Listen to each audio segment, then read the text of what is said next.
Hi friends, పిల్లల నుంచి పెద్దవాళ్ళ వరకు కంటి చూపు మెరుగుపరిచి చర్మం కాంతివంతంగా చేస్తుంది. క్యారెట్లో విటమిన్ ఏ, సి, జింక్ ఉండటం వల్ల రోగనిరోధక శక్తిని పెంచుతుంది. పాలల్లో కాల్షియం, విటమిన్ డి ఉండటం వల్ల మన గుండెకి, ఎముకలకి, పళ్ళని దృఢంగా ఉంచడానికి సహకరిస్తుంది. ఇన్ని హెల్త్ బెనిఫిట్స్ ఉన్న క్యారెట్ కీర్ని పంచదార లేకుండా హెల్తీగా బెల్లంతో చాలా రుచిగా ఎలా తయారు చేసుకోవాలో చూద్దాం. క్యారెట్ కీర్ కోసం 3 క్యారెట్లు తీసుకున్నానండి. క్యారెట్ తొక్కని పీల్ ఆఫ్ చేసి తొడాలు కట్ చేసుకుని ముక్కలు కట్ చేసుకోవాలి. క్లీన్ చేసుకున్న క్యారెట్ని కుక్కర్లో వేసి క్యారెట్ మునిగే వరకు కాచి చల్లార్చిన పాలు పోస్తున్నానండి. మీరు కావాలంటే పాలకు బదులు నీళ్ళైనా పోసుకోవచ్చు.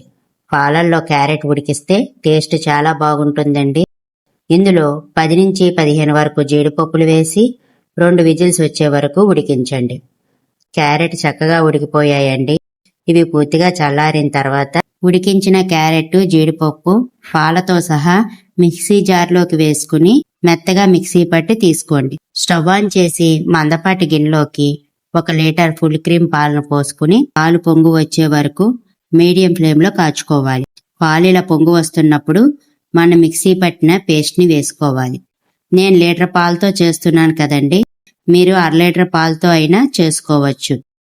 మీరు 1/2 లీటర్ పాలతో చేస్తున్నప్పుడు క్యారెట్ పేస్టు సగం వేసుకుని మిగిలిన పేస్ట్ని ఫ్రిడ్జ్లో పెట్టి 2-3 రోజులు వాడుకోవచ్చు. పేస్ట్ మొత్తం వేసుకుని పాలల్లో పేస్ట్ అంతా మొత్తం కలిసే వరకు కలుపుకోండి. తక్కువ మంట మీద 15 నుంచి 20 నిమిషాల పాటు చిక్కగా అయ్యేంత వరకు ఉడికించాలి. అడుగంటకుండా కలుపుకుంటూ ఉండాలి. పాలు ఇలా చిక్కగా అయ్యాక చివరగా యాలకుల పొడి వేసుకుని స్టవ్ ఆఫ్ చేయండి. ఇప్పుడు ప్యాన్లోకి 1 స్పూన్ నెయ్యిని వేసుకుని నెయ్యి కరిగిన తర్వాత కట్ చేసిన బాదము, జీడిపప్పులు వేసుకుని ఫ్రై చేసుకోవాలి. పాలు తాగేటప్పుడు మధ్య మధ్యలో డ్రై ఫ్రూట్స్ నములుతూ పాలు తాగితే పాల రుచి చాలా బాగుంటుందండి. ఫ్రై అయిన వీటిని పాలల్లో వేసి కలుపుకుందాం. నేను యాలకుల పొడి వేయటం మర్చిపోయానండి. పాలు వేడిగానే ఉన్నాయి కాబట్టి యాలకుల ఫ్లేవర్ పాలకి పడుతుంది. అందుకని 1/2 స్పూన్ యాలకుల పొడి వేసుకుని కలిపాను. 2-3 నిమిషాలు పాలు చల్లారితే గోరువెచ్చగా అవుతాయండి. ఇప్పుడు 1/2 కప్పు తురిమిన బెల్లం గాని, బెల్లం పొడి గాని వేసుకుని బెల్లం కరిగే వరకు కలుపుకోవాలి. ఇలా పాలల్లో బెల్లం కలిసే వరకు కలుపుకోండి. అంతేనండి, పంచదార లేకుండా హెల్దీగా బెల్లంతో చేసిన క్యారెట్ కీర్ రెడీ అయ్యింది. మన ఇంట్లో వాళ్ళకి ఈ క్యారెట్ కీర్ వారంలో 2 సార్లైనా రెడీ చేసి ఇవ్వండి.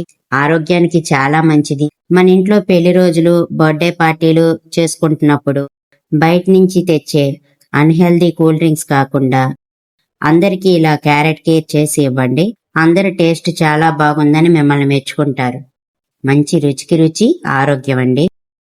నచ్చిందా ఫ్రెండ్స్ ఈ వీడియో? నచ్చితే ఈ హెల్దీ డ్రింక్ తప్పకుండా ట్రై చేయండి. టేస్ట్ ఎలా వచ్చిందో కామెంట్ చేయండి. Thanks for watching.